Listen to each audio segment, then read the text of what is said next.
அனைவருக்கும் வணக்கம். மற்றும் ஒரு மக்கள் சேவை நிகழ்ச்சியில் உங்கள் அனைவரையும் சந்திப்பதில் மகிழ்ச்சி அடைகின்றோம். இந்த வாரம் மக்கள் சேவை நிகழ்ச்சி மக்களுக்கான ஒரு தெளிவுபடுத்தல் நிகழ்ச்சியாக அமைய இருக்கின்றது. மக்கள் சேவை நிகழ்ச்சி மக்கள் குரல் எனும் பகுதியோடு மக்களை சந்திப்பதற்காக ஒரு மாவட்டம் தோறும் வந்திருந்தது. வடக்கு, கிழக்கு, மலையகம் உள்ளிட்ட தமிழ் பேசும் மக்கள் வாழ்கின்ற பிரதேசங்களுக்கு நேரடியாக வந்து மக்களுடைய பிரச்சனைகளை அடையாளப்படுத்தும் மக்கள் குரல் எனும் பகுதியை பதிவு செய்திருந்தது. அந்த வகையில் இன்றைய தினம் நுவரெலியா மாவட்டத்தில் நடைபெற இருக்கின்றது. இதனைத் தொடர்ந்து நாங்கள் இந்த பதிவு செய்யப்பட்ட விடயங்களை உரிய நிர்வாகத்துடன் தொடர்பு கொண்டு அந்த விடயங்கள் பற்றி மேலதிக விடயங்களையும் மேலதிக விவரங்களையும் உங்களோடு நாங்கள் அடுத்து வருகின்ற நிகழ்ச்சிகளில் பகிர்ந்து கொள்ளலாம். அதே போல இந்த காலப்பகுதி என்பது மிக முக்கியமாக தேர்தல் காலப்பகுதியாக இருக்கிறது. தேர்தல் காலப்பகுதியாக இருக்கின்றபடினால் எங்களுடைய எல்லா நிகழ்ச்சிகளிலும் அநேகமாக மக்களை விழிப்புணர்வு ஊட்டுகின்ற அல்லது மக்களை தெளிவுபடுத்துகின்ற விடயங்களை வழங்கி வருகின்றோம். அந்த வகையில் இந்த வார மக்கள் சேவை நிகழ்ச்சியிலும் அந்த விடயத்தை நாங்கள் தெளிவுபடுத்த இருக்கின்றோம். காரணம், இம்முறை ஜனாதிபதி தேர்தல் மிகவும் ஒரு குழப்பகரமான அல்லது மக்களை தெளிவுபடுத்த வேண்டிய மிக முக்கிய தேவையுடைய தேர்தலாக இருக்கின்றது கடந்த தேர்தல்களோடு ஒப்பிடுகின்ற போது. நாங்கள் அது பற்றி தொடர்ச்சியாக எங்களுடைய செய்தி அறிக்கைகளிலும் அதுபோல நிகழ்ச்சிகளிலும் உங்களுக்கு வழங்கி வருகின்றோம். இந்த வாரமும் இந்த நிகழ்ச்சியினூடாக அவ்வாறான விளக்கப்படுத்தல்களை தெளிவுபடுத்தல்களை உங்களுக்காக வழங்க இருக்கின்றோம். சமூக மட்டத்தில் சமூக செயற்பாட்டாளராக இருக்கின்ற அதே போல பல மாவட்டங்களில் வேலை செய்கின்ற ஒருவராக இருக்கின்ற மனித உரிமைகள் செயற்பாட்டாளர் ஸ்ரீன் ஜரூர் அவர்களோடு நாங்கள் பேச இருக்கின்றோம். அவரோடு நாங்கள் இந்த விடயங்களை பற்றி கலந்துரையாடி கொண்டு உங்களுக்கு அந்த விடயங்களை நாங்கள் தெளிவுபடுத்த இருக்கின்றோம். வணக்கம். வணக்கம். உங்களை நாங்கள் நிகழ்ச்சிக்கு வரவேற்கின்றோம். உங்களை இதற்கு முன்பும் கடந்த தேர்தல் காலங்களில் சந்தித்திருந்தோம். உங்களுடைய செயற்பாடுகள் பற்றி ஒரு சின்ன அறிமுகத்தோடு நாங்கள் நிகழ்ச்சியை ஆரம்பிக்கலாம். நான் மன்னார் மாவட்டத்தை சேர்ந்தவர். மன்னார் மாதர் அபிவிருத்தி ஒன்றியத்துடன் சேர்ந்து வேலை செய்கிறேன். அதே மாதிரி விமென்ஸ் ஆக்ஷன் நெட்வொர்க் பெண்கள் செயல்பாட்டு வலையமைப்பின் ஊடாக 9 மாவட்டங்களில் பெண்களது அரசியல், பொருளாதார, சமூக, கலாச்சார உரிமைகள் சார்ந்து அந்த உரிமைகளை மேம்படுத்தல் சார்ந்தும் வேலை செய்து கொண்டிருக்கிறேன். ஆக இன்று நிகழ்ச்சியில் நாங்கள் உங்களை அழைத்ததற்கான முக்கியமான காரணம், இந்த ஜனாதிபதி தேர்தலோ அல்லது அரசியலோ இந்த விடயங்களில் பெண்களுடைய பங்களிப்பு முக்கியத்துவம் மிக முக்கியமானதாக இருக்கிறது. அதே போல் நாங்கள் அபிவிருத்தி அடைந்த நாடுகள், முன்னேறிய நாடுகள், மேலத்தைய நாடுகளை பார்க்கின்ற போது அரசியலில் பெண்களுடைய ஈடுபாடு என்பது அதிகமாக இருக்கும். அது வாக்களிப்பாக இருக்கலாம், தேர்தல் அரசியலாக இருக்கலாம், என்ன விடயங்களும் அவர்கள் ஈடுபாடு அதிகமாக இருக்கும். ஆனால் கவலைக்குரிய விடயம், ஆசிய நாடுகளில் குறிப்பாக எங்களுடைய நாடுகளில் அந்த பங்களிப்பு என்பது குறைவானதாக இருக்கின்றது. தனக்கு அரசியல் தேவையில்லை, நாங்கள் அரசியல் சம்பந்தப்படாதவர்கள் அல்லது அரசியல் என்பது வேறு, நாங்கள் என்பது வேறு என்று யாருமே ஒதுங்கி நிற்க முடியாது.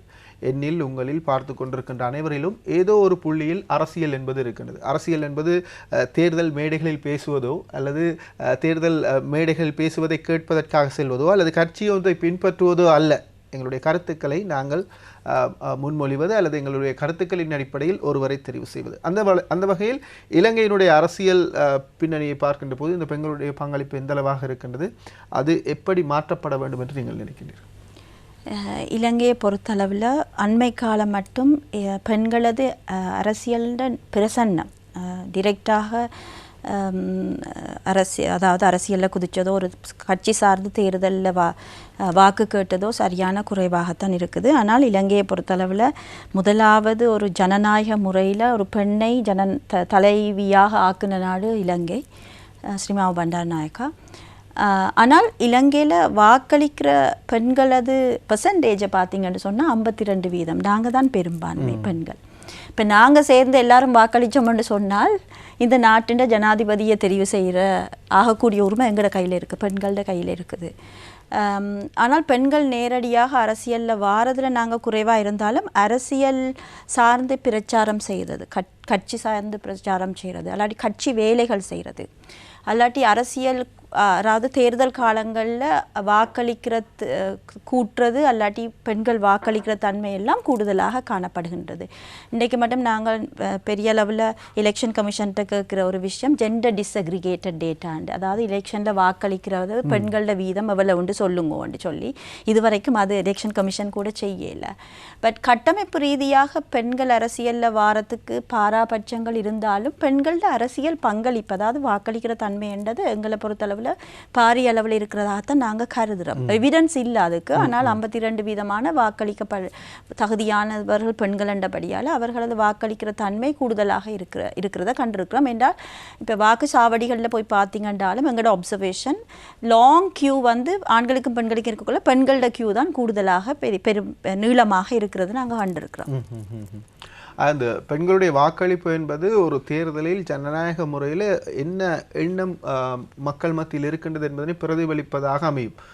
ஆகவே குறிப்பாக இந்த பெண்களுடைய வாக்களிப்பு என்பது மிக முக்கியமானதாக இருக்கும். நீங்கள் குறிப்பிட்டது போல இலங்கையை பொறுத்த வரைக்கும் ஏனைய நாடுகளோடு ஒப்பிடுகின்ற போது எங்களுடைய நாட்டில்தான் முதல் ஜனாதிபதியாக இருக்கலாம், முதல் பிரதமராக இருக்கலாம், ஒரு பெண்ணுக்குரிய தலைமைத்துவத்தோடு இயங்கிய ஒரு நாடு என்ற பெருமை இருக்கின்றது. ஆனாலும் கூட இன்னும் இந்த விழிப்புணர்வூட்ட வேண்டிய விடயங்கள் நடந்து கொண்டுதான் இருக்கின்றது. நீங்கள் குறிப்பிட்டிருந்தீர்கள், நீங்கள் 9 மாவட்டங்களில் பணியாற்றுவதாக. அந்தந்த பிரதேசங்கள் இந்த சிறுபான்மை சமூகத்தை பொறுத்தவரை, தமிழ் முஸ்லீம் சமூகங்களை பொறுத்தவரைக்கும் இந்த பெண்களுடைய வருகை அல்லது நேரடி அரசியலாக இருக்கலாம் அல்லது இந்த வாக்களிக்கின்ற விடயங்களாக இருக்கலாம், எந்த மாதிரி நிலையில் இருக்கின்றது? தற்போதைய ஜனாதிபதி தேர்தலை பற்றி நாங்கள் கதைக்க வலிக்கிட்டோம் என்று சொன்னால் கொஞ்சம் கஷ்டம். என்று சொன்னால் சிறுபான்மை பெண்கள், அது தமிழ் பெண்களாக இருக்கட்டும், முஸ்லீம் பெண்களாக இருக்கட்டும், இந்த நாட்டில் இருக்கின்ற இனவாதம் பாரிய அளவில் அந்த பெண்களை பாதிச்சிருக்குது. என்றால் ஒரு யுத்தம் முடிஞ்ச பிறகு நாங்கள் ஒரு ஆட்சி மாற்றத்துக்குள்ளே போனோம். நாங்கள் அதுக்கு மூல காரணம் சிறுபான்மை மக்கள் ஒன்றாக திரண்டு ஜனநாயகத்துக்காக வாக்களித்தபடியால். ஆனால் அந்த ஆட்சி மாற்றமும் தங்களுக்கு நீதியோ தங்களுக்கு தேவையான உண்மையோ தரவில்லை என்றபடியால் மிகவும் ஒரு ஏமாற்றப்பட்ட நிலையில தான் அந்த பெண்கள் இந்த தேர்தலை முன்னோக்குறார்கள். அதே மாதிரி முஸ்லீம் பெண்களை நீங்கள் எடுத்துக்கொண்டீங்கன்னு சொன்னால் கடந்த அதாவது ஆட்சி மாற்றத்துக்கு முந்தி 2015ஆம் ஆண்டுக்கு முன்னுக்குத்தான் முஸ்லீம் சமூகத்தை நோக்கி தாக்குதல்கள் உருவாக்கப்பட்டிருந்தாலும் 2011 இருந்து 2015க்கு பிறகும் அது தொடர்ந்து நடந்து கொண்டிருந்தது. இப்போ அண்மை காலத்தில் ஈஸ்டர் ஞாயிறு குண்டுவெடிப்புக்கு பின் முஸ்லீம் பெண்களுக்கு பாரதூரமான கலாச்சார உரிமைகள், சமய உரிமைகள் மீறப்பட்டு கொண்டிருக்குது. இந்த சந்தர்ப்பத்தில் தான் இந்த ஜனாதிபதி தேர்தலை நாங்கள் முகம் கொடுக்கிறோம். அப்போ இந்த பெண்கள், குறிப்பாக முஸ்லீம் தமிழ் பெண்கள் வாக்களிக்கிறத பற்றி ஒரு பெரிய கேள்விக்குறிக்குள்ளே தான் இருக்கிறாங்க. நாங்கள் என்ன செய்யலாம்ன்ட்டு. அப்போ அந்த நிலைப்பாட்டில் இருக்கிற நாங்கள் ஒன்று மட்டும் எங்களுக்கு ஷுவராக நாங்கள் நிலைப்படுத்தி கொள்ளணும், பெண்கள் ஜனநாயகத்தில் பங்களிக்கிறதுன்றது மிக முக்கியம். இப்போ போன வருஷம் கூட 25% கோட்டா பெண்களுக்கு அலோகேட் பண்ணியிருந்தாலும் இப்போ நாங்கள் எலெக்ட் பண்ணி லோக்கல் அத்தாரிட்டியில் இருக்கிற விமன் 23.8% தான். 25 கூட எங்களுக்கு வர இல்லை. என்று சொன்னால் அந்த ஆணாதிக்க கட்டமைப்பு எப்படியும் பெண்களை ஜனநாயக பொறிமுறைக்குள்ளே வரவிடாமல் தடுத்ததில் ஒரு பகுதி தான் அது. 25 கொடுத்தாலும் அந்த 23.8% இன்றைக்கு மட்டும் எங்களுக்கு ஒரு கேள்விக்குறியாக இருக்குது. ஸோ அதால் முடிஞ்ச அளவு ஜனநாயகத்தில் பெண்கள் பிரசன்னம் செய்கிறது, ஜனநாயகத்தை கட்டி காக்கிறது மிக முக்கியமான விஷயம். என்னை பொறுத்த அளவில் இலங்கையில் ஜனநாயகம் என்ற ஒன்று ஆக்சிஜன் மாதிரி. அந்த ஆக்சிஜன், அந்த சுவாசத்துக்கு காற்றை பெண்கள் சுவாசிக்கணும் என்ற இனி வர்ற ஜெனரேஷன் உருவாக்குறது நாங்கள். அப்போ இந்த நாட்டில் இனி வார காலகட்டத்தில் நடந்த பல மறக்க முடியாத விஷயங்கள் நடக்கக்கூடாது. நாங்கள் அதை சொல்கிறது கேரண்டி நான் ரெக்கரன்ஸ் என்று சொல்கிறது, அதாவது திருப்பி மீள நடக்காமக்கான உத்தரவாதம் என்று நாங்கள் அதை சொல்கிறது. அது நடக்காமல் இருக்கிறதுக்கு ஒரு உத்தரவாதம் தேவை. அதால் அதுக்கு ஜனநாயகம் கட்டாயம் தேவை. அந்த ஜனநாயகத்தில் பெண்களோட பங்களிப்பு கட்டாயம் இருக்கணும். வாக்களிக்கிறது மாத்திரமில்லை, அரசியல் சார்ந்து தேடல்கள், அரசியல் செய்கிறது பெண்களுக்கு மிக முக்கியமானது. நீங்கள் சொன்ன மாதிரி அரசியல் என்றது மேடைகளில் பேசுகிறது, கட்சிகளில் செய்கிறது, பாராளுமன்றத்துக்கு போகிறது மாத்திரம் இல்லை. அரசியல் என்றது கொள்கை சார்ந்த விஷயம். அப்போ ஜனநாயக கொள்கையை வலுவாக கடைப்பிடிக்கிற எந்த பெண்களும், அது சிறுபான்மை பெண்களாக இருந்தா என்ன, பெரும்பான்மை பெண்களாக இருந்தா என்ன, வாக்களிக்கிறதுன்றது ஜனநாயகத்தில் ஒரு முதலாவது படி. அதை நாங்கள் மிதிக்கலைன்னு சொன்னால் ஜனநாயகத்தை மதிக்கலைன்னு தான் அர்த்தம். அதேபோல் இந்த வாக்களிப்பு அப்படின்றது எங்களை பொறுத்த வரைக்கும் கடந்த தேர்தல்களோடு ஒப்பிடுகின்ற போது இது கொஞ்சம் கம்ப்ளிகேட்டட். கொஞ்சம் நீங்கள் சிந்தித்து வாக்களிக்க வேண்டிய விதங்கள் இருக்குது. அது பெண்களாக இருந்தாலும் சரி, வாக்களிக்க தகுதியுடைய அனைவருக்கும். புதிதாக 10 லட்சம் வாக்காளர்கள் மொத்தமாக இருப்பதாக குறிப்பிடப்படுகின்றது. அதே போல் இந்த வாக்களிப்புகின்ற விதங்கள் சம்பந்தமாக ஒரு விளக்கமும் வழங்கப்பட இருக்கின்றது. இந்த நிகழ்ச்சியூடாக அவற்றையும் நாங்கள் இணைத்துக்கொள்ள தயாராக இருக்கின்றோம். எங்களுடைய நோக்கமாக இருக்கின்றது உங்களை தெளிவுபடுத்த வேண்டும் என்பது. அதில் குறிப்பாக பெண்கள், நாங்கள் இந்த மாவட்டங்களுக்கு நேரடியாக விஜயம் செய்கின்ற போது பல்வேறுபட்ட சந்தேகங்கள், கேள்விகள் அவர்கள் மத்தியில் இருந்தது. அந்தந்த இடங்களில் அவற்றை நாங்கள் தெளிவுபடுத்தி இருந்தோம். இருந்தபோதும் பொறுப்பு வாய்ந்த ஒரு அதிகாரியாக தேர்தல் ஆணைக்குழுவின் உறுப்பினர் பேராசிரியர் ரத்னஜீவன் நூல் அவர்கள் இந்த தேர்தலில் வாக்களிக்கின்ற முறை, எவ்வாறான வாக்களிப்புகள் செல்லுபடியாகும், எவ்வாறு வாக்களிப்பு இடம்பெற வேண்டும் என்று ஒரு விளக்கத்தை தருகின்றார். இந்த விளக்கத்தை பார்த்து கொண்டு ஒரு இடைவெளியை தொடர்ந்து உங்களை சந்திக்கிறேன். பேலட் பேப்பர் எங்களுக்கு காட்ட விருப்பம். அப்படி சட்டத்தின்படி நாங்கள் ஒரு தருக்கம் காட்ட முடியாது. என்னடா யாரும் கள்ள பேலட் பேப்பர் அடிச்சிடுவாங்க. அப்படி கடைசி நேரத்தில் அது வெளியில் வரும். அப்படியோ இதுதான் உண்மையான பேலட் பேப்பர்ன்ற நீளம். இதே 26 அங்குலம் நினைக்கிறேன். இதில் ஒவ்வொரு ஆக்கள பேர்கள் இருக்கும். அவ்வளோ நாங்கள் இப்போ காட்டலாம் என்ன மாதிரி இருக்கும்ன்றது. மற்றது இந்த பேலட் பேப்பரில் அந்த 35 பேற்ற பேரும் ஒரு பட்டியலில் இருக்கும். அதில் 3 சதுரங்கள் இருக்கும். முதலாவதில் வேட்பாளர்ன்ற பேர் சிங்களத்தில், பிறகு தமிழில், பிறகு ஆங்கிலத்தில் 3 பேர் இருக்கும். அதே பெட்டியில் அது நீண்ட பெட்டி. அடுத்த பெட்டியில் அந்த கட்சியின் சின்னம் இருக்கும். கட்சியின் பேர் இருக்காத சின்னம் இருக்கும். அதுக்கப்புறம் ஒரு வெறும் சதுரம் இருக்கும். அந்த சதுரத்தில் தான் நீங்கள் கூட வாக்க போடணும். அப்போ அந்த 35 வரிகளும் சிங்களத்தில் கடைசி பேர் என்னவோ அது ஆல்ஃபபெட்டிக்கலியே அடுக்கி இருக்கும். அப்போ எனக்கு ஞாபகம் இருக்குது, கடைசி மகேஷ் சேனாநாயக்கன்ற பேர். முதல் பேர் எனக்கு யாருண்டு இப்போ ஞாபகம் இல்லை, மறந்துட்டேன்னு பார்த்தேன்னா அப்படி இருக்கும். அப்போ ஒரு 35 வரிசைகள், ஒவ்வொரு வரிசைக்கும் 3 பட்டியல். முதலாவது பட்டியில் பேர்கள் சிங்களத்தில், தமிழில், ஆங்கிலத்தில், பிறகு கட்சியின் சின்னம், பிறகு வெறும் சதுரம். அந்த 3 சதுரங்களை நீங்கள் தெரிஞ்சு வாக்க போடணும். அப்போ அதில் சில நேரம் எடுக்க பண்ணுறபடியாக நீங்கள் முதலே உள்ளுக்கு சாவடிக்குள்ளே போகும் முதலே வெளியில் ஒட்டி இருக்கும் ஒரு சாம்பிள் பேலட் பேப்பர். அதை பார்த்து என்னுடைய பேர் எங்கே இருக்குன்னு தீர்மானித்து போட்டு போகிறது தான் நல்லது. என்னடா ஆகலம் நேரம் எடுத்தீங்களா அங்கே ரிட்டர்னிங் ஆஃபீஸர் சில வேளை உங்களை உடனே போக சொல்ல அவசரப்படுத்தலாம். அது நல்லது இல்லை. முதலே தெரிஞ்சு போட்டு போகிறது தான் நல்லது. மற்றது பெட்டி இல்லை படத்தில் காட்டுறேன், அந்த வாக்கு போடுற பெட்டி ஒரு கார்ட்போர்ட் பெட்டியை விரித்து போட்டு தலைகளாக வச்சுருக்குது. அப்போ நாங்கள் போய் போட அப்படி இது இவ்வளவு நீளமண்டபடியாக பேப்பர்ன்ற ஒரு பகுதி வெளியில் வெட்டி பார்க்கும். அது நீங்கள் கவனமாக இருக்கணும். சில உள்ள யாரும் வாசிக்கலாம் நீங்கள் என்ன போட்டேன்னு. கடைசி ஆளுக்கு ஒரு இது போட்டிருந்தீங்களா அது தெரிய வரும் நீங்கள் இவருக்கு போட்டிருக்கிறீங்களு. மேலே இருக்கிற ஆக்கள் மீது பெட்டிக்குள்ளுக்கே இருக்கும். இந்த மேலே இருக்கிற ஆக்கள் பெட்டியல் இதில் உதாரணமாக காட்டுறேன். ஒரு சின்ன பழைய தேக்கு மர பெட்டி. இதுதான் நாங்கள் முந்தி உபயோகிக்கிறது. இப்போ நீட்டு பேப்பர்னுடைய அதில் இடமில்லைன்னு சொல்லி அந்த பெட்டியை மாற்றி இருக்கிறோம். திருப்பியும் தேக்கு மரத்தில் தயாரிக்க சரியான விலைன்றபடியாக ஒன்று பிளாஸ்டிக்கில் ஒன்று செய்திருக்கிறோம். அது சில இடங்களில் பாவிக்கப்படும். ரெண்டாவது கார்ட்போர்டில் ஒன்று செய்திருக்கிறோம். அவதானிச்சிங்களா அந்த கார்ட்போர்ட்லேயும் பூட்டு போடுறதுக்கு இடம் இருக்குது. இந்த சட்டத்தில் இருக்குது கட்டாயம் ஒரு பூட்டு இருக்கணும்ண்டு. நான் பூட்டு இல்லாமல் போட்டோம்னா அந்த இது சாவடியே செல்லுபடி ஆகாது. அப்படியா அதுகளில் கவனமாக இருக்கணும். மற்றது நீங்கள் அப்போ நான் கொஞ்சம் உதாரணங்கள் காட்ட போகிறேன்.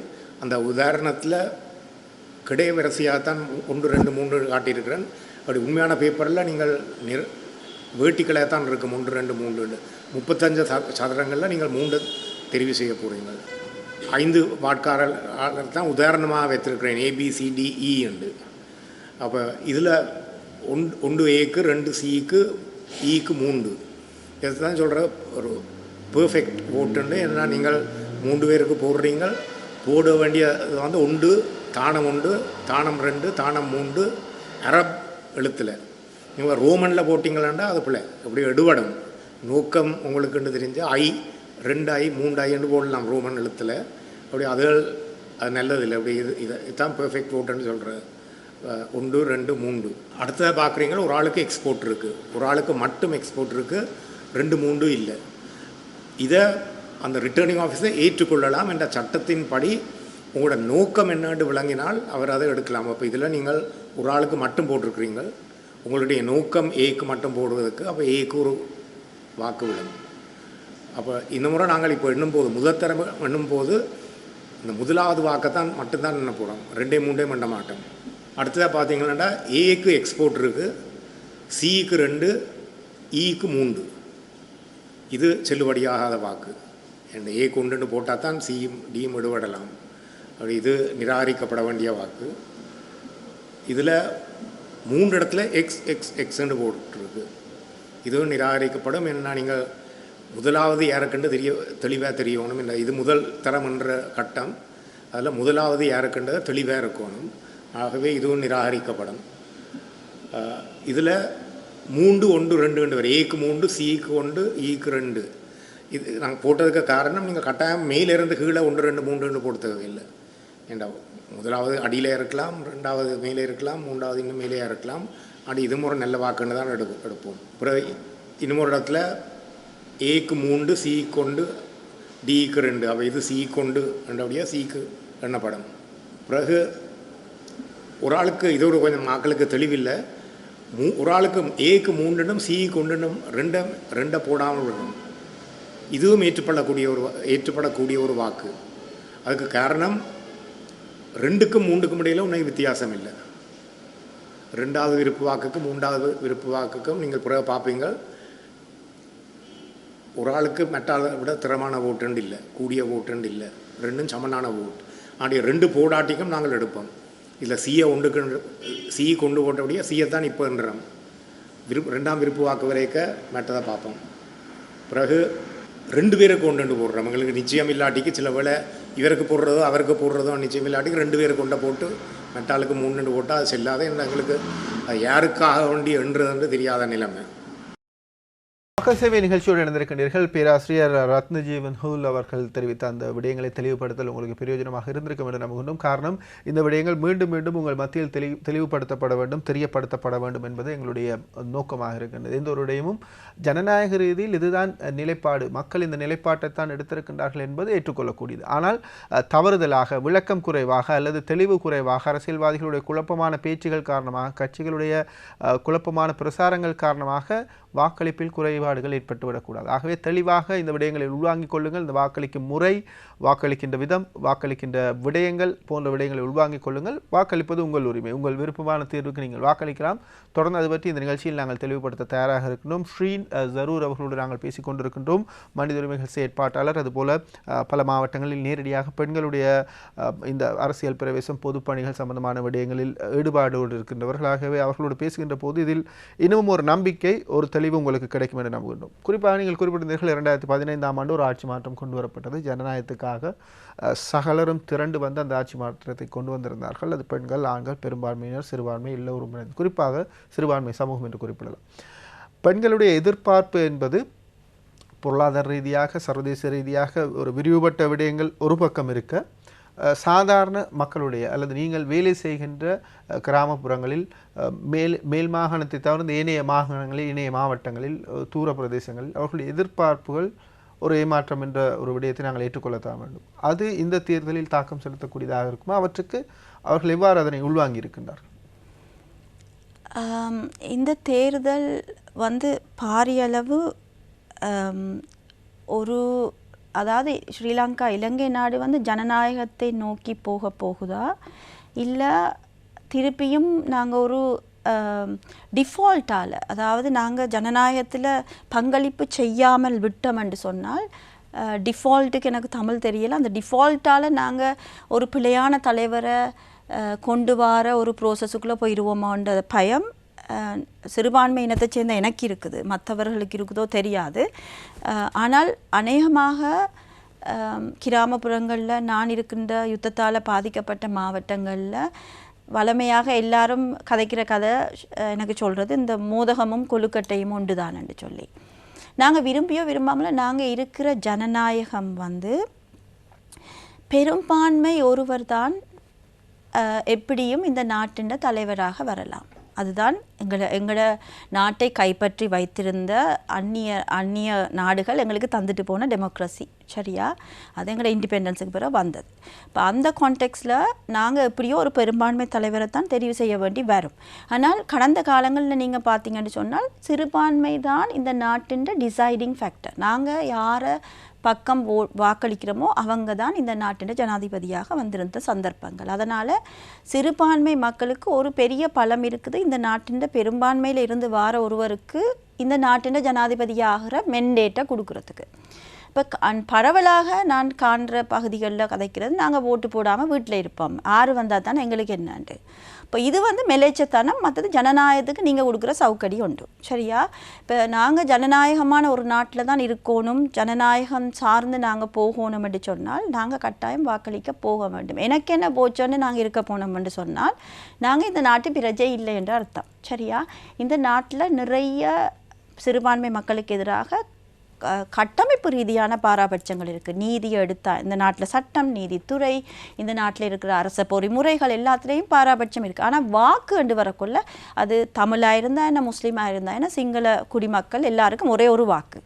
அது ஒரு சமத்துவம். அந்த சமத்துவத்தை கூட நாங்கள் மதிக்காமல் எனக்கு என்ன போச்சு, மோதகம் கொழுக்கட்டையும் ஒன்று தான், நான் வாக்களிக்க போக மாட்டேன்னு சொன்னால் இப்போ நாங்கள் அந்த நாட்டில் பிரஜைகளே இல்லைன்னு தான் அர்த்தம். அப்போ நாங்கள் அப்படி இருக்க போகிறோமா, நாடு இல்லாத பிரஜையாக இருக்க போகிறோமான்றது ஒரு கேள்வி இருக்குது. ஸோ ஜனநாயகத்தில் நாங்கள் எல்லாரும் பார்ட்டிசிபேட் பண்ணுறது மிக முக்கியமான ஒரு விஷயமாகத்தான் நான் பார்க்குறேன்.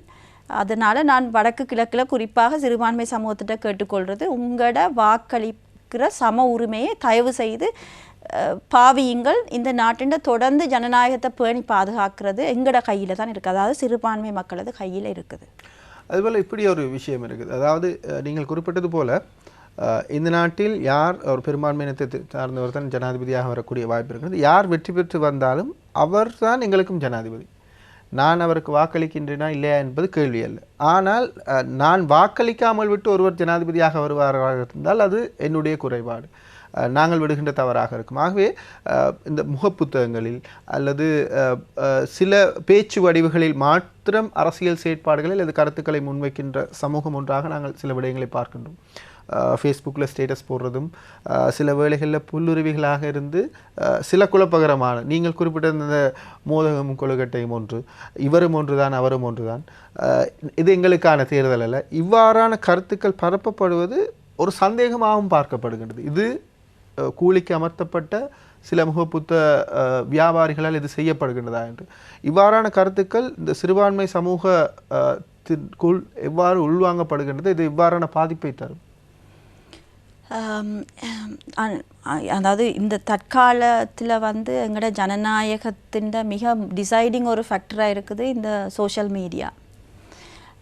கூட சோஷியல் மீடியாவில் நான் பார்க்குறது இனவாதம், மதவாதம், பிரதேசவாதம் தான் கூடுதலாக நான் பார்க்குறது. அதுக்கு ரியாக்ஷனும் வெரி இன்ஸ்டண்ட்டான ரியாக்ஷன். சரியா? ஸோ நாங்கள் கொஞ்சம் யோசிக்கணும். இலங்கை காலகாலமாக ஒரு ஜனநாயகமான நாடு. அப்போ அந்த நாட்டில் நாங்கள் வளமையாக தேர்தலை எடுத்து பார்த்தீங்கன்னு சொன்னால் கிட்டத்தட்ட 72க்கும் 80% மக்கள் வாக்களிக்கிற ஒரு ஜனநாயகமான நாடு.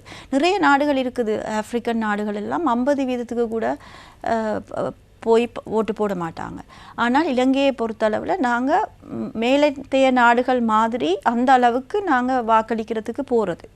அது வந்து என்ன காட்டுதுன்னு சொன்னால், இலங்கையில் மக்கள் ஒரு தலைவரை தீர்மானிக்கிறதுக்கு, ஒரு தலைவியை தீர்மானிக்கிறதுக்கு மும்முரமாக அந்த ஜனநாயகத்தை உரிமையை, வாக்களிக்கிற உரிமையை கையில் எடுத்துக்கொள்கிறாங்கன்னு தான் அர்த்தம். அப்போ அதை நாங்கள் விட்டு கொடுக்க போகிறோம். சோஷியல் மீடியா இப்போ வந்த ஒரு 5-10 வருஷத்தில் வந்த சோஷியல் மீடியாவை பார்த்து போட்டு நாங்கள் எங்களோட பாரம்பரியமாக கட்டி காத்த சிவில் அண்ட் பொலிட்டிக்கல் ரைட்ஸ், எங்களோட அரசியல் சிவில் ரைட்ஸை விட்டு கொடுக்க போகிறோம்னு சொன்னால் அது ஒரு கேளிக்கையான விடயமாகத்தான் எனக்கு வருது. நான் ஒரு சம்பவத்தை உங்களுக்கு சொல்கிறேன். நான் இப்போ அண்மை காலத்தில் மியான்மர் நாட்டுக்கு போயிருந்தேன். நான் மியான்மர் நாட்டில் ரோஹிஞ்சான்ற ஒரு கம்யூனிட்டி இருக்குது. அவங்க வந்து அந்த நாட்டில் வாக்களித்து 2 பார்லிமெண்டேரியனை வச்சுருந்தாங்க. இப்போ அந்த நாடு அவ்வளவு ஒரு சாதி இன மதவாத நாடு. அந்த நாடு அந்த மக்களது வாக்குரிமையை கம்ப்ளீட்டாக எடுத்துட்டாங்க. அவங்களுக்கு ஐடென்டி கார்டு கூட இல்லை. அவங்க ஸ்டேட்லெஸ் கம்யூனிட்டியாக போயிட்டாங்க. இப்போ அவங்களுக்கு அந்த உரிமையை பறித்து எடுத்துட்டு ஒரு நாடு. அட்லீஸ்ட் இலங்கையில் நாங்கள் சிறுபான்மையாக இருந்தாலும் எங்களோட உரிமை இருக்குது, வாக்களிக்கிற உரிமை. அதையும் நாங்கள் பாவிக்காமல் நாங்கள் ஒரு ஸ்டேட்லெஸ் கம்யூனிட்டியாக போகிறோம்னா அது சரியான சிரிப்புக்குரிய விஷயந்தான். அது பக்குவப்படாத ஆக்கள், ஜனநாயகத்தை பற்றி அறியாத ஆக்கள் பரப்புகிற விஷயத்தை நாங்கள் பார்க்குறோம்னு, அதை ஃபாலோ பண்ணுறோம்னு சொன்னால் நாங்களும் கொஞ்சம் எங்களோட மூளையை கூர்மையாக பாவிக்கலன்னு அர்த்தமாகத்தான் நான் அதை கருதுவேன். நீங்கள் குறிப்பிட்ட அந்த விடயத்தோடு இதையும் சேர்த்துக்கொள்ளலாம். குறிப்பாக ஒவ்வொரு வாக்கும் கணக்கெடுக்கப்படும். நாங்கள் யோசிக்கலாம், என்னுடைய ஒரு வாக்கை வைத்துக்கொண்டு என்ன செய்ய முடியும், நான் இந்த விடுமுறை நாளில் வீட்டில் இருந்து விடுவோம், பார்ப்போம் தொலைக்காட்சியில் இரவு முடிவுகளை பார்ப்போம். அதுபோல் இந்த ஒரு வாக்கின் மூலமாகத்தான் நாடு மாறப்போகின்றது, இவ்வாறான விமர்சனங்கள் இருக்கின்றது. இது அவர்களுடைய இயலாமை, சோம்பேறித்தனம், ஜனநாயகத்தை மிதிக்கின்ற தன்மை, இதனைத்தான் எடுத்து காட்டுகிறது. ஆகவே குறிப்பாக வீட்டில் பெண்கள் முன் வருவார்களாக இருந்தால், பெண்கள் வாக்களிக்க முன் வருவார்களாக இருந்தால் வீட்டில் இருக்கின்ற அனைவருக்கும் இந்த ஒரு வாக்களிக்க வேண்டும் என்ற சூழ்நிலை வரும். ஒரு வாக்கினால் நிலைமையே மாறிப்போன பல உதாரணங்களை நாங்கள் குறிப்பிடலாம்.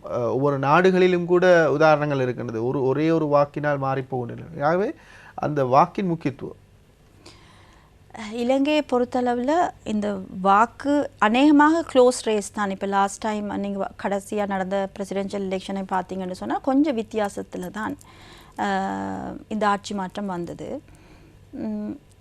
50% மேலே ஒரு வாக்கு எடுத்தாலும் அந்த நபர் இந்த நாட்டின் ஜனாதிபதியாக வரப்போகிறார்.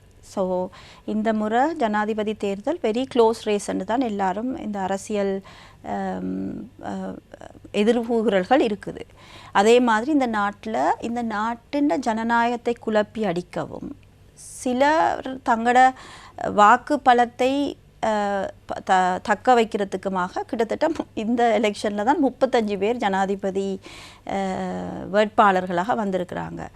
இப்போ அதாவது உங்களோட வாக்களிக்கிறவங்களோட வாக்கு பிரதி ஒரு சேலை மாதிரி போகுது, 27 அங்குலம் என்று சொல்கிறாங்க. அதுக்கு இப்போ இன்றைக்கு இந்த 27 அங்குலத்தில் 35 பேர் இருக்கிறபடியால் காலம் 7 மணிலேருந்து பின்னேரம் 5 மணி மட்டும் 1 மணித்தியாலத்தை அடிஷ்னல் ஆக்கியிருக்கிறாங்க எலெக்ஷன் கமிஷன். ஏன்னா நாங்கள் யோசித்து வாக்களிக்கணும். அப்போ ஏனென்று சொன்னால் ஜனநாயகமான முறையில் என்ன குழப்பம் வந்தாலும் சரியான ஒரு நபருக்கு போய் அன்றைக்கு முடிஞ்ச அளவு காலம் வெள்ளனே போய் கீறுறதுன்றது வெரி முக்கியம். என்று சொன்னால் நீங்கள் ஒருத்தர் வரக்கூடாதுன்னு கருதுனீங்கன்னு சொன்னால் அவரை 3 தரம் வர இயலாதுன்னு நீங்கள் சொல்லலாம். அதாவது முதலாவது 1 போட்டு அதுக்கு பிறகு இன்னொரு ஆளுக்கு 2, இன்னொரு ஆளுக்கு 3. ஸோ வேண்டாம்னு 3 தரம் சொல்லலாம். ஸோ அப்படி ஒரு உரிமை எங்களுக்கு இருக்கக்குள்ள இந்த நாட்டில் அதை நாங்கள் பாவிக்காமல் வீட்டில் குந்தி கொண்டு இருந்து டிவி பார்த்து போட்டு யார் வந்தால் தான் என்ன எங்களுக்கு பரவாயில்லைன்னு சொல்ல போகிறோம்னு சொன்னால் உண்மையாக நாங்கள் வாலண்டரியாக இந்த நாட்டின் சிட்டிசன்ஷிப் எங்களுக்கு இருக்கிற குடியுரிமையை விட்டு கொடுக்குறோம்னு சொல்லித்தான் நான் அதை அர்த்தப்படுத்துவேன். எனக்கு பழைய வயது போன ஆக்கள் காலம வெள்ளனே குளித்து முழுவி எங்களோட அம்மா எல்லாம் புது சாரியெல்லாம் உடுத்திக்கொண்டு அவங்க எந்த கட்சிக்கு ஆதரவு தெரிவிக்கிறாங்களோ அந்த கட்சி சாரியை உடுத்திக்கொண்டு போய் ஓட் பண்ணுவாங்க. சின்ன வயசுலேருந்து நான் அதை பார்த்து வளர்ந்தேன். நான் என் அம்மா அப்படி போய் ஓட் பண்ணுறத இப்போ நானும் அதே மாதிரி காலம வெள்ளனே குளித்து யாருக்கு, ஆனால் அது எனக்கு ஒரு ஃபெஸ்டிவல் மாதிரி, அதாவது இந்த ஜனநாயகத்தின் கொண்டாட்டம் அது. அப்போ ஒரு ஜனநாயகத்தை கொண்டாடுற நாளை நாங்கள் அதை கொண்டாடுறோம் இல்லை, சும்மா குந்தி கொண்டு இருக்க போகிறோம்னு சொன்னால் அதுக்கு ஒரு அர்த்தம் இல்லாத மாதிரி தான் போயிட்டுது. என்று சொன்னால் இப்போ அண்மை காலத்தில் நான் இலங்கை அரசியலை பார்க்கும்போது யங் ஆக்கள் இப்போ கிட்டத்தட்ட 6 லட்சம் புது யங் ஆக்கள் 18 வயசுக்கு கூடின ஆக்கள் ஓட் பண்ண போகிறாங்க. அவங்க தான் இந்த நாட்டின் ஜனநாயகத்தை முடிவு செய்ய போகிறாங்க. ஸோ இந்த சோஷியல் மீடியாவை கூட பார்க்குறதும் அவங்க தான். தயவு செய்து அவர்கள் ஜனநாயக சுவாசத்தை முற்றாக சுவாசிக்க வேணும். முடிஞ்ச அளவுக்கு அவங்க ஜனநாயகத்தில் பங்களிப்பு செய்யணும்.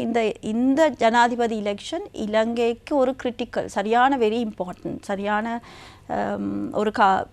ஒரு இக்கட்டான காலகட்டத்தில் இந்த எலெக்ஷன் வருது. இதில் நாங்கள் சரியான முறையில் எங்களோட தெரிவை செய்கிறதும் எல்லாரும் இந்த நாட்டில் இருக்கிற ஒவ்வொரு குடிமக்களும் குறிப்பாக சிறுபான்மை மக்கள் வாக்களிக்கிறது மிக முக்கியமான, குறிப்பாக பெண்கள். என்று சொன்னால் நான் முதல் சொன்ன மாதிரி கேரண்டீட் நான் ரெக்கரன்ஸ். இந்த நாட்டில் முந்தி நடந்த சில கசப்பான விடயங்கள் நடக்கக்கூடாது, திரும்பி நடக்காததுக்கான உத்தரவாதம் உங்களுக்கு வேணும் என்று சொன்னான். உங்களோட கணவருக்கோ இல்லாட்டி உங்களோட மகனுக்கோ இல்லாட்டி உங்களோட தகப்பனுக்கோ நடந்தது திருப்பி உங்களோட பிள்ளைகளுக்கு நடக்கக்கூடாதுன்னு நீங்கள் யோசிச்சிங்கன்னு சொன்னால் கட்டாயம் காலம் எழும்பி போய் உங்களோட வாக்குகளை வழங்குங்க. அதேபோல் நீங்கள் வாக்களிக்காமல் இருந்து விட்டு பிறகு விமர்சனம் செய்வதற்கான உரிமையை நீங்கள் இழந்து விடுகின்றீர்கள். ஏதாவது அரசாங்கம் சார்பாகவோ இல்லை ஒரு அரசியல் சார்பாகவோ சமூகம் சார்பாகவோ எந்த ஒரு விமர்சனம் செய்கிற தகுதியும் உங்களுக்கு இல்லை வாக்களிக்காமல் விட்டுவிட்டு. ஆகவே வாக்களிக்க வேண்டியது உங்களுடைய கடமை.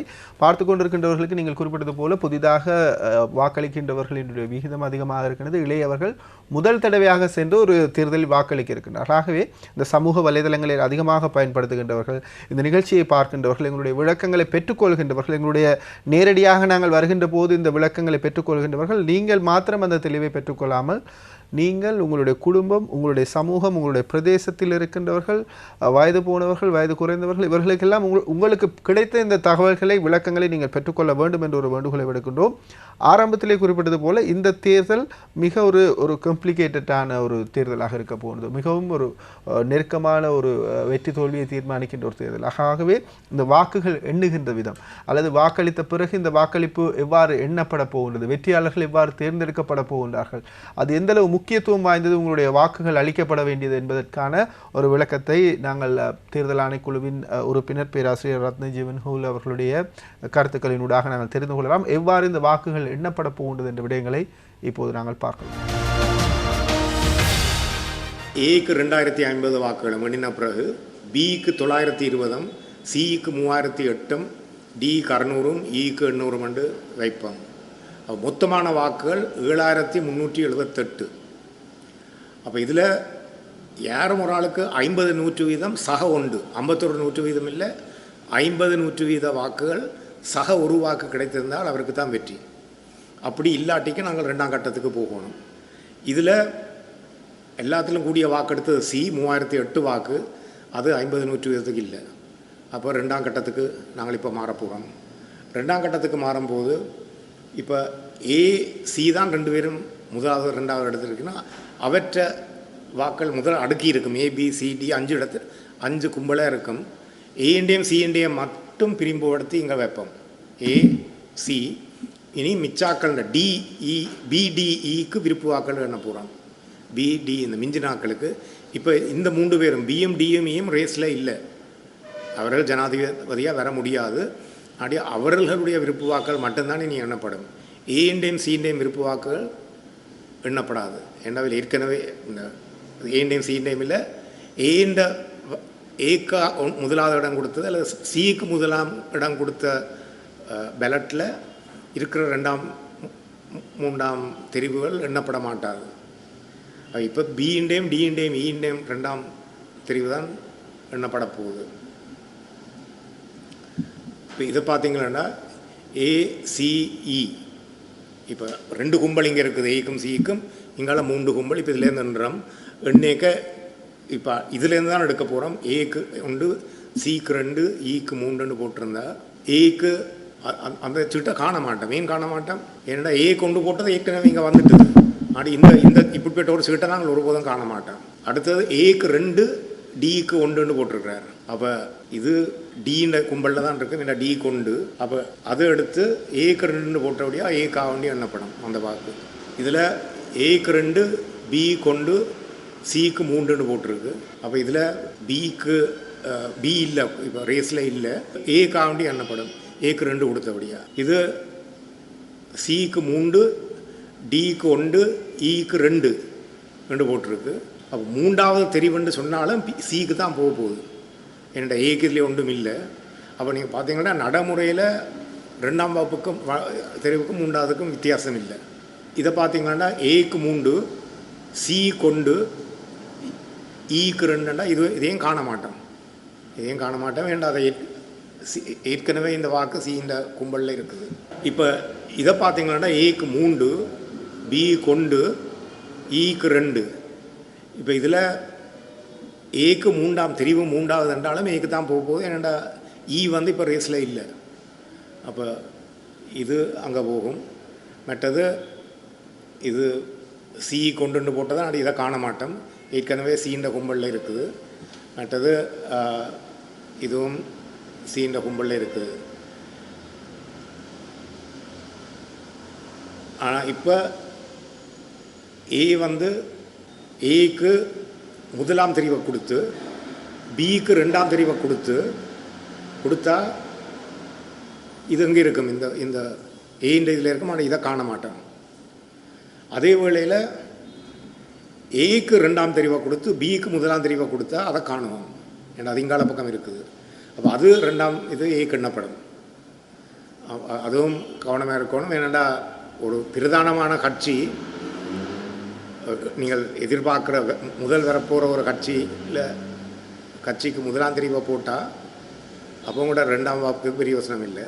அப்படி அதுக்குள்ளே வராத ஒரு கட்சிக்கு போட்டால் அப்போ அந்த 3ஆம் கட்சிக்கு எப்படி போடுறேன்றது தான் அதில் ஒரு கேள்வியாக எழும்புது.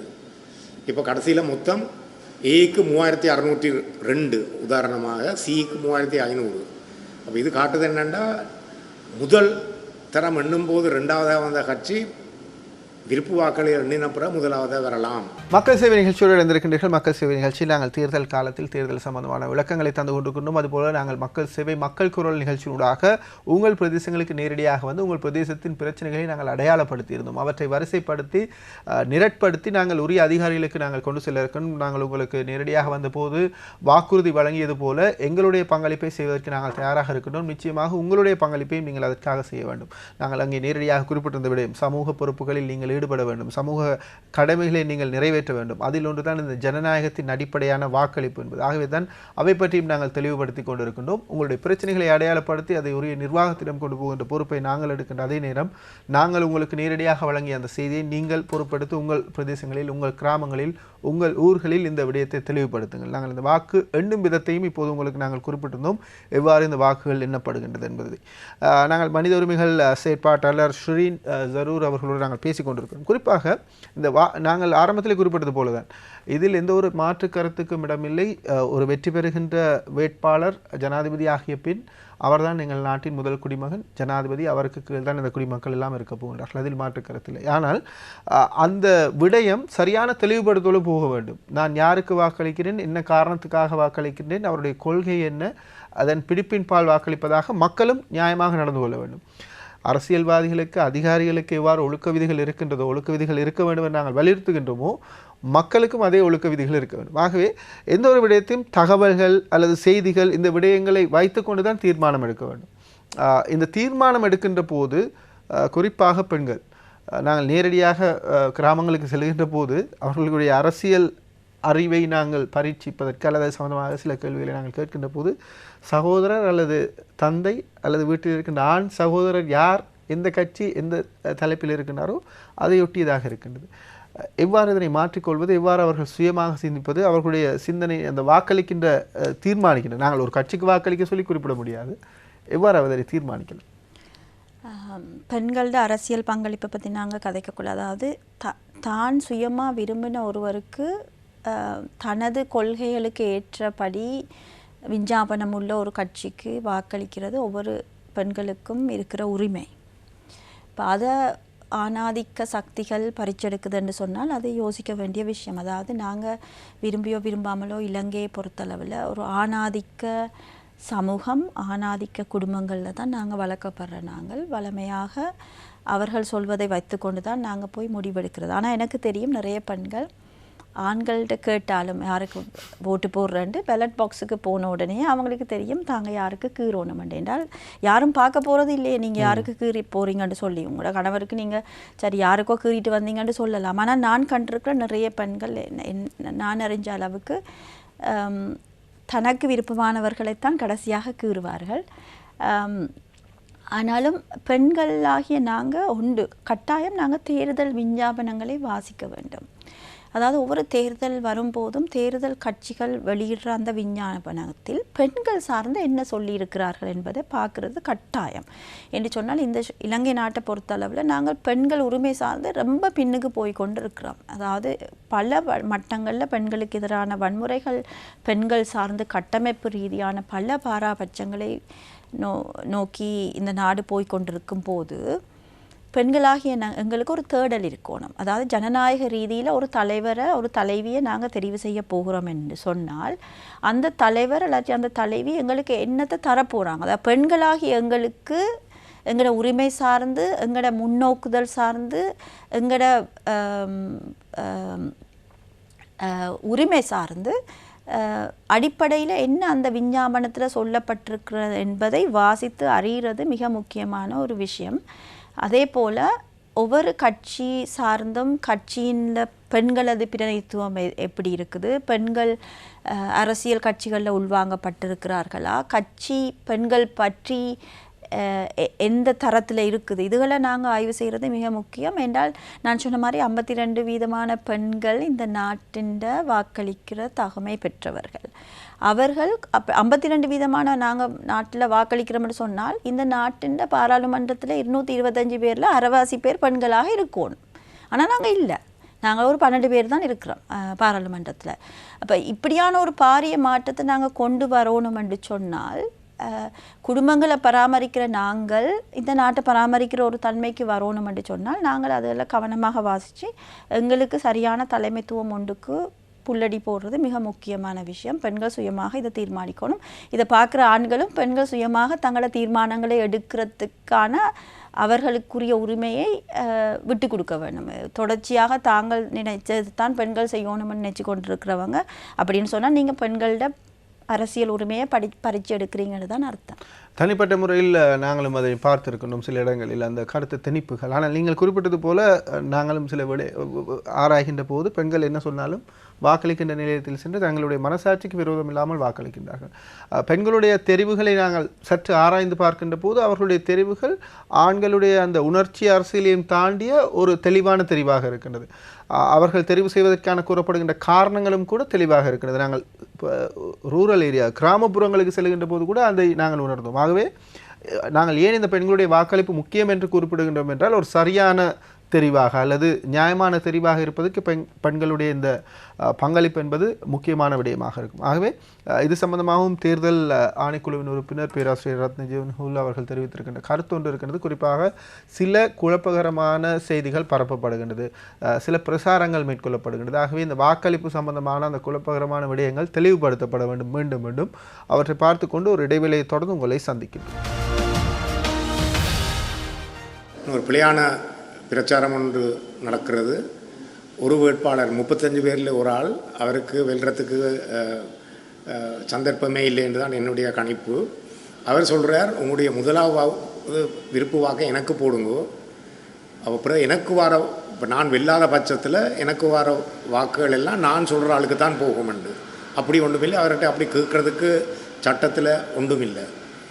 அவர் வெள்ளாட்டிக்கு பிறகு அவருடைய 2ஆம் விருப்பு வாக்கை தான் எண்ணுவாங்க, அவ்வளோதான். அவர் சொல்லி அவற்றை முதலாவது விருப்பு வாக்குகளை வேறு ஒரு ஆளுக்கு மாற்ற முடியாது. அதை ஒருபோதும் நடக்காத. நாங்கள் அப்படி செய்ய மாட்டோம். தான் வெல்கிற நோக்கம் இல்லாமல் வேறு ஒரு ஆளுட வெற்றிக்கு இருக்கிற இடைவெளியை குறைக்கிறதுக்காக வேண்டி ப்ராக்ஸி கேண்டிடேட்டாக வாரது என்னை பொறுத்தளவுக்கு தேர்தலே ஒரு சமநிலையான தேர்தல் இல்லாமல் ஆக்கிறதாக முடியும். ஏன்னா மெட்டாக்களுக்கு போக வேண்டிய வாக்கை எடுக்கிறது அது ஒரு ஃப்ரீ எலெக்ஷன் என்று சொல்ல முடியாது. அது மட்டுமில்லை, ஏமாற்றுகிறார்கள். தாங்கள் வெல்லாவிட்டால் தாங்கள வாக்குகளை தாங்கள் சொல்கிற ஆளுக்கு தான் கொடுப்போம் என்று அப்படி சொல்கிறது பச்சை பொய். அது சனத்தை ஏமாத்துறதாக முடிகிறது. பொய் பிரச்சாரம் சட்டத்தில் தடை செய்யப்பட்ட ஒரு காரியம். அரசாங்க ஊடகங்கள் பொதுவாக எல்லா நேரமும் இல்லை, பொதுவாக எங்களுடைய கட்டளைகளுக்கு அமைந்து தான் நடத்தப்படுகின்றன. இப்படி ப்ரைவேட் மீடியா சிலது, குறிப்பாக 2 மீடியா, அவைகள் செய்கிற எல்லாம் பொய்யும் அலாப்பவுமே தான் இருக்குது. இப்படி நாங்கள் போடுற கட்டளைகளை மீறிக்கொண்டு உங்களோட கட்டளைக்கு அமைய பண்ணுவது உங்களுக்கு அதிகாரம் இல்லை என்று சொல்லி கொண்டிருக்கிறார். அது எங்கே முடியும்னு என்ன தெரியும். அவருடைய பிழையான வழியில் போகுது. இதுவும் பாராளுமன்றத்தில் இருக்கிறார்கள் இவ்வளோ ஆழம் இருந்தது, சட்டத்தை திருத்தி எங்களுக்கு அந்த அதிகாரத்தை தந்திருக்கலாம். அவர்கள் சோம்பல் பட்டு இருந்து இப்போ கடைசி நேரத்திலேயும் சில காரியங்கள் 18+ ஒன்று இருந்தது, 18 வயசு ஆணாக்களுக்கு வாக்கை கொடுப்பதற்கு. அதெல்லாம் தயாராக இருக்கிறது பார்லிமெண்ட்டில் போய் அமுல்படுத்த. அவர்கள் தேர்தல் பிரச்சாரத்துக்கு போகணும்னு சொல்லி பாராளுமன்றம் கூடுறதையும் நிப்பாட்டியாச்சு. அப்படியே பொறுப்பான ஆட்கள் தான் எங்களுக்கு வேணும். பொறுப்பான, கொலை செய்யாத, நேர்மையான ஆக்களை தான் நீங்கள் தெரிவு செய்யணும். மக்கள் சேவை நிகழ்ச்சியோடு எழுந்திருக்கிறீர்கள். மக்கள் சேவை நிகழ்ச்சியில் நாங்கள் இந்த வாரம் தேர்தல் சம்பந்தமான ஒரு தெளிவுபடுத்தலை வழங்கிக் கொண்டிருக்கின்றோம். நாங்கள் மீண்டும் உங்களுக்கு ஞாபகப்படுத்துகின்ற புள்ளடிடுகின்ற விதங்கள் இம்முறை தேர்தலில் குறிப்பாக கடந்த ஜனாதிபதி தேர்தலில் போலல்லாமல் இலக்கங்களை இடக்கூடிய வாய்ப்பும் இருப்பதாக பரவலாக சொல்லப்படுகிறது. அதற்கான காரணம் யாரும் 50% வாக்குகளை பெறாவிட்டால் இரண்டாவது விருப்பு வாக்கு என்பது ஒரு தெரிவாக இருக்கும்.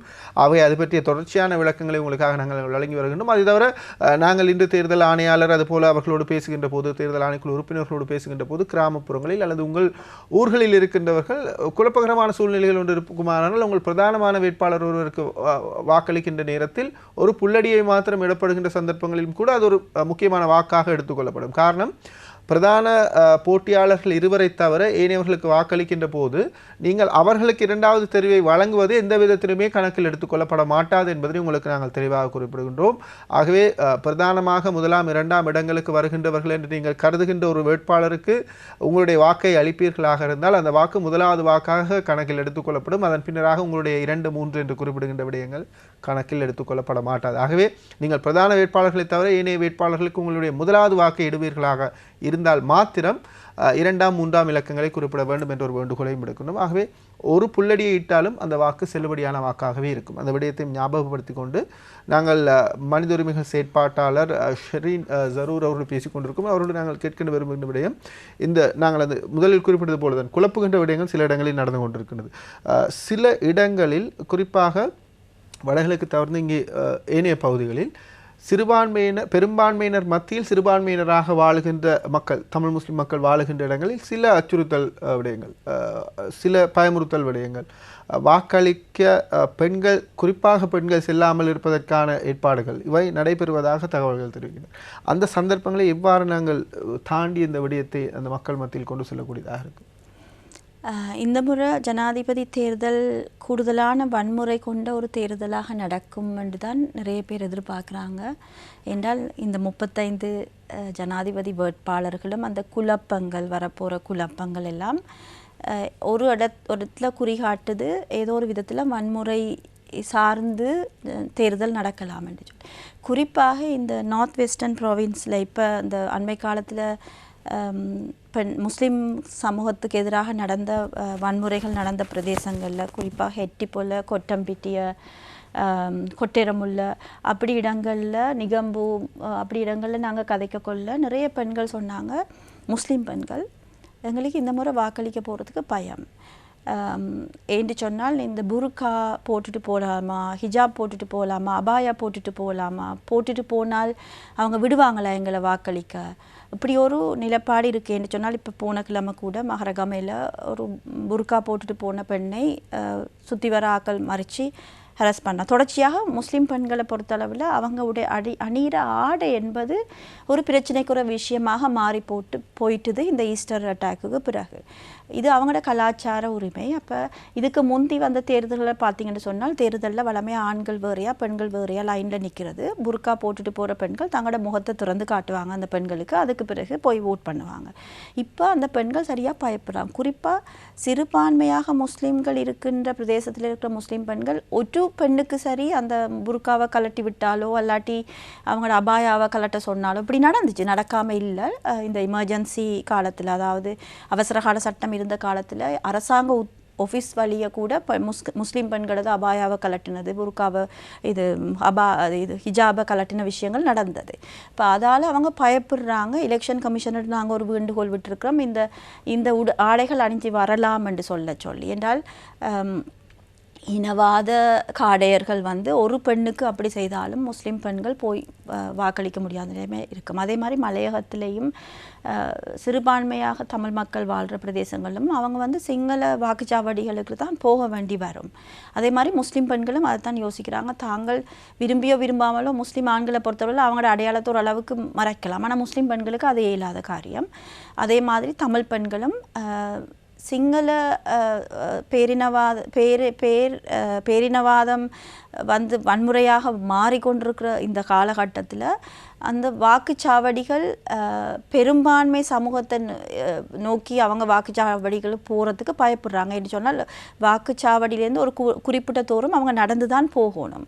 அப்போ அப்படி நடந்து போகக்குள்ள தங்களுக்கு ஏதாவது வன்முறை நடந்துருமோன்ற ஒரு பயம் அவங்களுக்கு எல்லாருக்கும் இருக்குது. எனக்கு சொன்னாங்க, ஒரு பெண்ணுக்கு சரி இப்படி அபாயாவை கலட்ட சொன்னாவோ ஹிஜாபை கலட்ட சொன்னாலும் நாங்கள் போக மாட்டோம் தங்கச்சி ஓட் போடன்று எனக்கு நிறைய முஸ்லீம் பெண்கள் சொல்லியிருக்கிறாங்க. அதே மாதிரி தமிழ் பெண்களும் ஒன்று சரியான டயர்டு, அவங்க சரியான எங்களுக்கு ஒன்றுமே கிடைக்கலையே என்ற ஒரு விரக்தியில் சொன்னதாக இருக்கலாம். மற்றது பெரும்பான்மை சமூகங்கள் இருக்கிற பகுதியில் இருக்கிற தமிழ் பெண்களும் எங்களுக்கு வாக்களிக்கிறதுக்கு பயமாக இருக்குது என்றால் இந்த முறை அதாவது வார தேர்தல் வந்து பயங்கரமாக சிறுபான்மையை நோக்கி வன்முறைகள் நடக்க இருக்குது. அதனால் சிறுபான்மையான பெண்கள் நாங்கள் போகிறதுக்கு எங்களுக்கு பயமாக இருக்குன்றதை எக்ஸ்பிரஸ் பண்ணாங்க. ஆனாலும் கூட குறிப்பிடுவார்கள், குட்ட குட்ட குனிகின்றவனும் மலையன் குனிய குனிய குட்டுகின்றவனும். நாங்கள் எந்த பகுதியில் இருக்க வேண்டும் என்ற ஒரு கேள்வியை கேட்க வேண்டும். அதே போல் நாங்கள் சிறுபான்மையினராக பெரும்பான்மை மக்கள் வாழ்கின்ற பகுதியில் வாழுகின்றவர்கள் தைரியமாக ஒரு அடியை முன்னெடுத்து வைக்கின்ற போது மாத்திரம்தான் ஒரு ஜனநாயக ரீதியான ஒரு முடிவினை நாங்கள் எதிர்பார்க்கக்கூடியதாக இருக்கும். ஆனால் தேர்தல் ஆணைக்குழு உறுப்பினர் இங்கே வருகின்றிருந்த போதும் சில அதிகாரிகளோடு நாங்கள் பேசும்போதும் பூரணமான பாதுகாப்பு வழங்கப்பட்டிருப்பதாகவும் 100க்கும் மேற்பட்ட வெளிநாட்டு கண்காணிப்பாளர்கள் வரவழைக்கப்பட்டிருப்பதும் குறிப்பாக இந்த மாதிரியாக குழப்பங்கள் ஏற்படுகின்ற பிரதேசங்களில் அதிகமான கண்காணிப்புகள் ஈடுபடுத்தப்பட இருப்பதாகவும் குறிப்பிடப்படுகிறது. ஆனால் கடந்த வாரம் தேர்தல் ஆணையாளர் குறிப்பிட்டிருந்தார், இம்முறை வன்முறை பதிவுகள் இதுவரை காலமும் குறைவாக இருக்கின்றது என்ற ஒரு விடயத்தை ஒப்பீட்டளவில் குறிப்பிட்டிருந்தார். நாங்கள் பிரார்த்திக்கின்றோம் தேர்தல் முடிகின்ற வரை இதே மாதிரியாக ஒப்பீட்டளவில் ஏனைய தேர்தல்களோடு ஒப்பிடுகின்ற போது இது வன்முறை குறைந்த ஒரு தேர்தலாக இருக்க வேண்டும் என்று அதற்காக நாங்கள் எங்களுடைய பிரார்த்தனையை முன்வைக்கின்ற அதே நேரம் உங்களுக்கான அந்த செய்தியையும் தெரிவிக்கின்றோம். பாதுகாப்பு ஏற்பாடுகள் மிக கடுமையாக மேற்கொள்ளப்பட்டிருக்கின்றது.